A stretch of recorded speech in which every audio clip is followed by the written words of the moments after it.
revenons donc sur les négociations en cours pour la libération de ces otages. Elles se tiennent au Qatar. Est-ce que celles-ci suscitent un espoir en Israël? Qu'en dit-on? Où en est-on? Correspondance sur place à Tel Aviv, Ariane Ménage. Oui, la presse américaine se faisait l'écho d'un accord immédiat, une information rapidement niée par la Maison-Blanche et ici en Israël par le Premier ministre Benjamin Netanyahou qui affirmait hier soir, je cite, qu'il n'y avait aucun accord sur la table, pour le moment en tout cas. Israël continue à conditionner un éventuel cessez-le-feu à la libération de tous les otages, quel que soit leur statut, civil ou soldat, et quelle que soit leur nationalité. Mais effectivement, d'intenses efforts diplomatiques sont toujours en cours. Cette crise des otages est aussi internationale. Plusieurs pays ont des ressortissants qui figurent dans la liste de ces quelques 240 disparus et kidnappés par le Hamas à Gaza. C'est le cas de la France.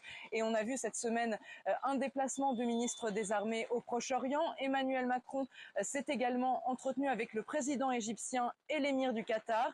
Le Qatar qui est un interlocuteur de poids entre les belligérants et qui affirme ce matin que seuls des obstacles mineurs, des détails pratiques demeurent avant la conclusion d'un accord dont on ne connaît pas encore ni les modalités ni le calendrier.